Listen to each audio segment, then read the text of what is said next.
Bismillahirrahmanirrahim. This is International Islamic University, Islamabad Schools, Sahiwal Campus online lectures.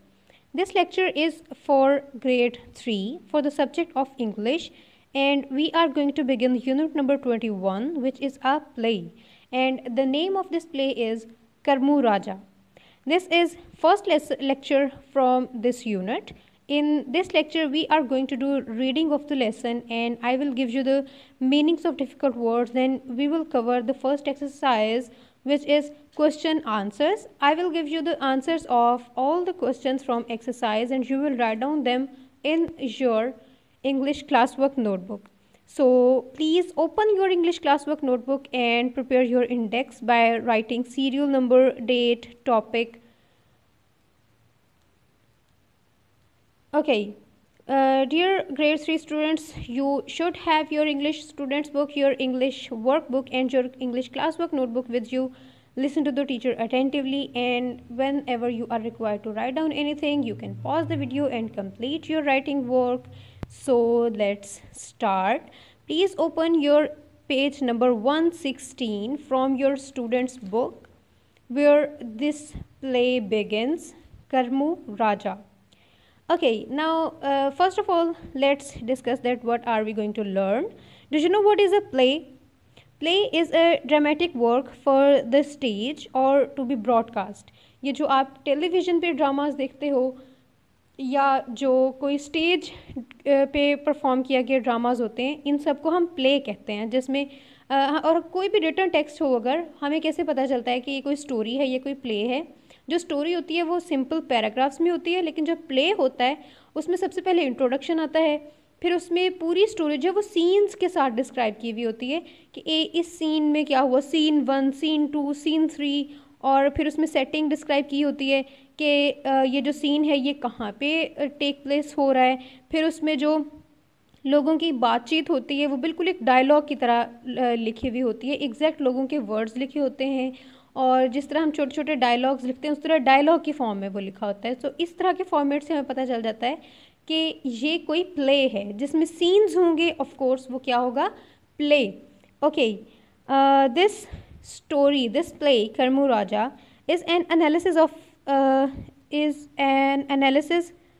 is a play in which an introduction and 3 scenes are given. Karmu Raja is the son of a widow. आपको पता है window किसे कहते हैं?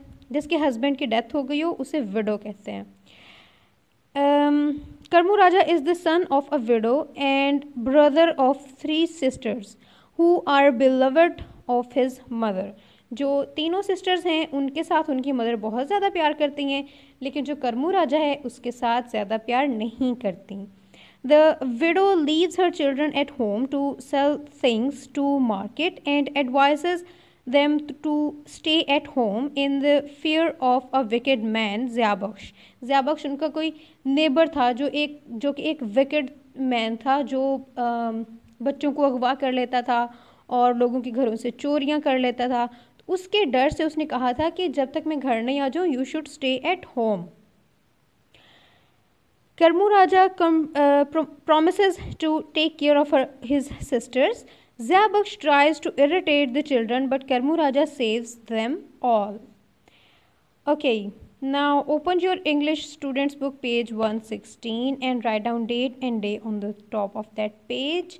Then you have to open your English classwork notebook and prepare classwork page by writing topic, date and day, and you have to draw a line in the middle of the page for words and meanings.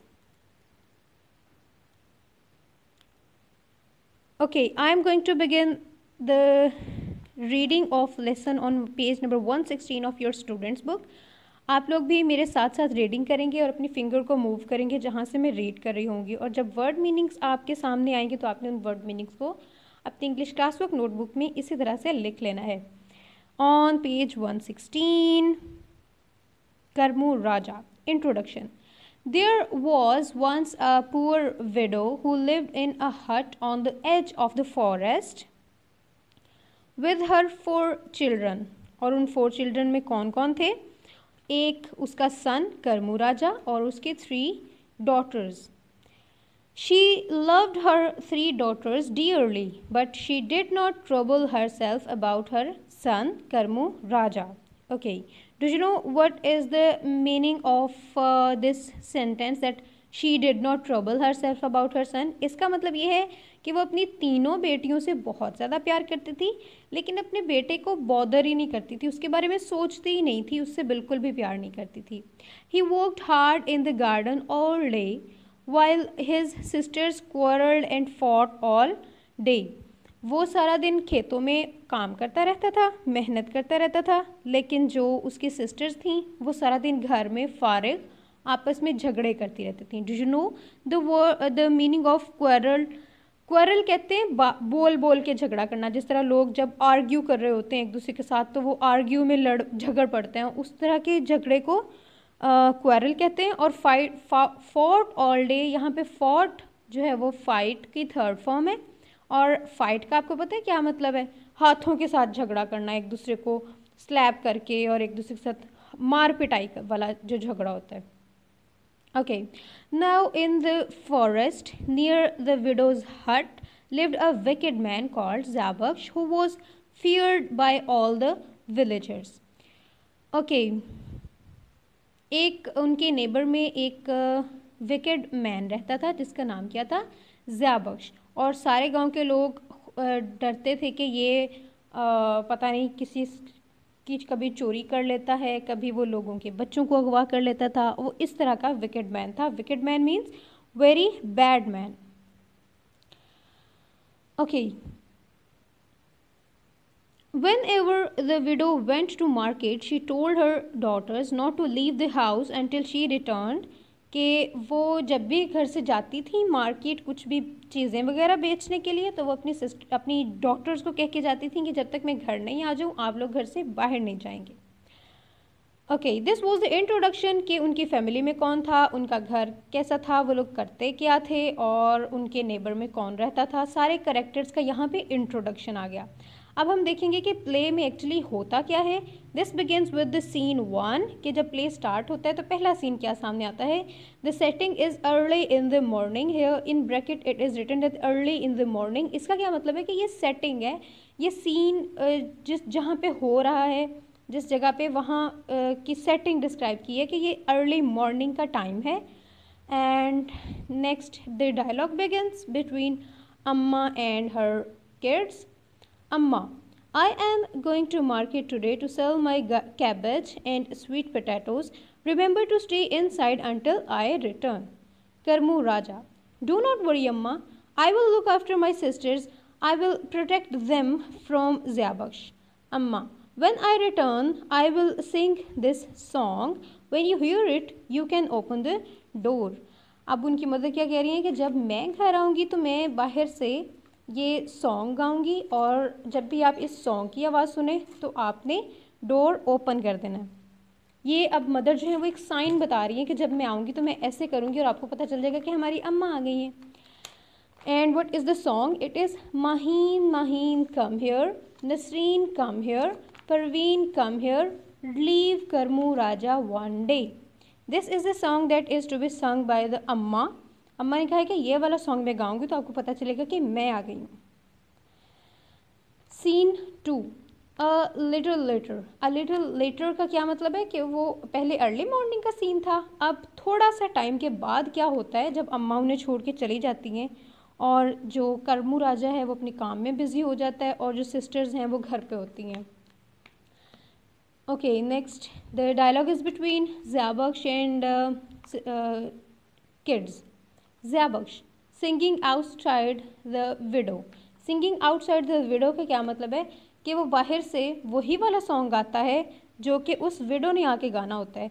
उन बच्चों को Dodge करने के लिए, उन बच्चों को cheat करने के लिए कि उन्हें लगे कि हमारी अम्मा आ गई हैं तो बच्चे जल्दी से दरवाज़ा खोल दें. अब वो सॉन्ग क्या गाता है? वो गाता है महीन महीन कम हियर, महीन महीन कम हियर, महीन महीन कम here, leave Karmu Raja one day. उसने तो रॉन्ग सॉन्ग गा दिया क्योंकि मामा ने तो तीनों अपनी बेटियों का नाम लिया था और उसको तो सबकी समझ नहीं आई. उसने महीन महीन 3 टाइम्स बोल दिया. महीन Sisters, I heard Amma's song. Let's go out and see what she has brought us.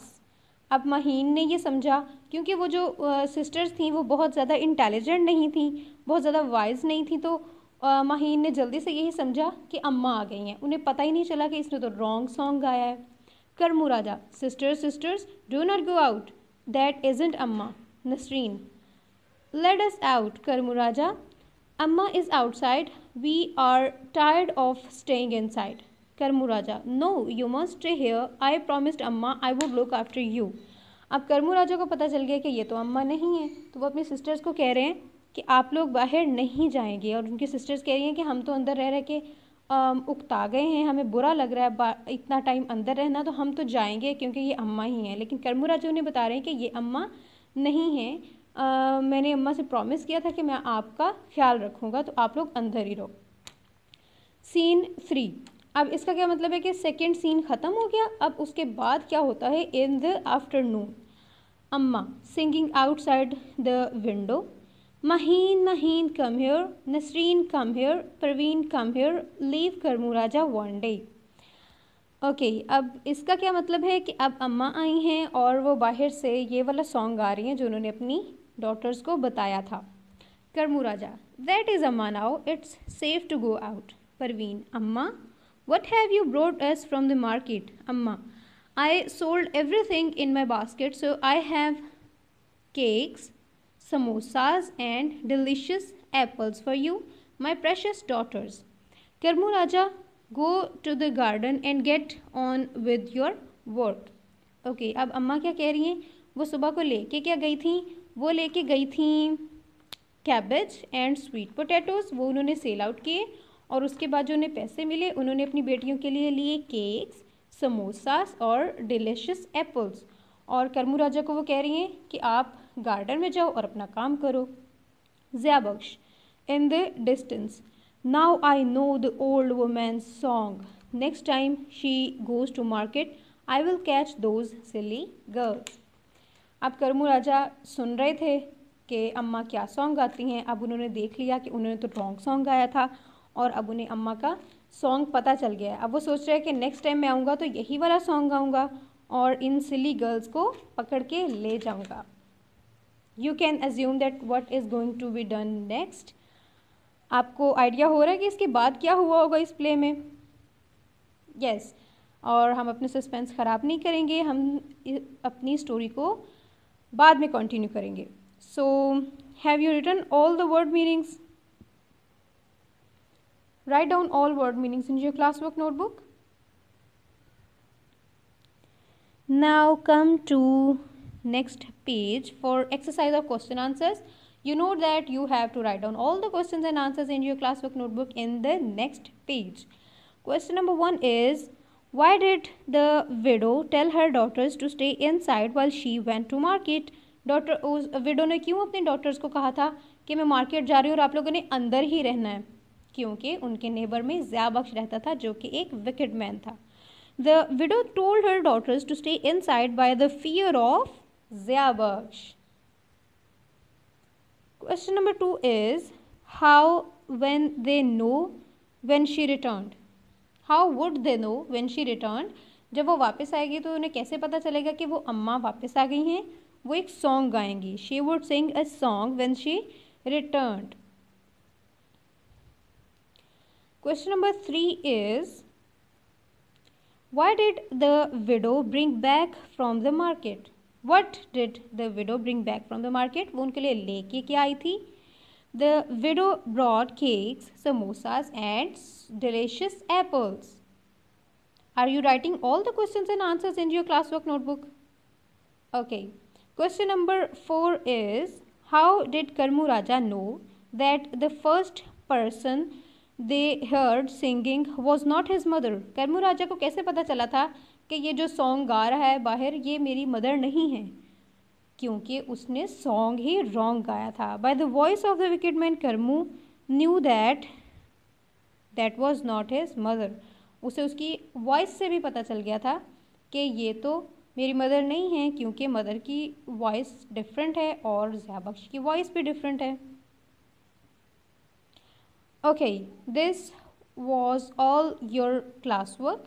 We have done reading and word meanings from this lesson, and we have done question 1, 2, 3 and 4 in our classwork notebook, and question 5, 6 and 7 are left for you.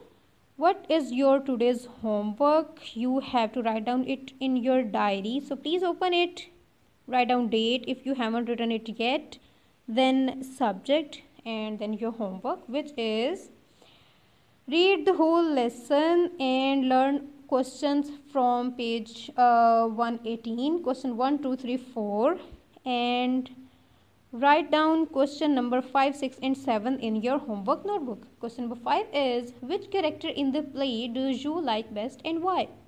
आपको इस play में सबसे अच्छा character कौन सा लगा? Of course सबको कर्मू राजा सबसे अच्छे लगे होंगे, और उसके बाद आपने इसकी रीज़न देनी है. Question number 6 is, do you dislike any characters, why? आपको कोई करेक्टर आपने डिसलाइक करते हैं? ऑफ कोर्स हम ज़िया बख्श को डिसलाइक करते हैं क्योंकि वो विकेड मैन है.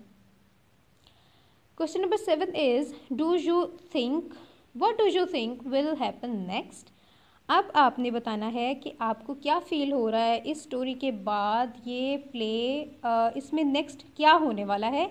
आप एक सीन, जिस तरह यहाँ पे सीन 1, सीन 2, सीन 3 लिखे हुए हैं, आप एक सीन 4 राइट डाउन करेंगे in your homework notebook as the answer of question 7. Okay, dear grade 3 students, next homework is from workbook, which is page number 82. Have you done your diary? Okay, this is end of today's lesson. Good luck. Allah Hafiz.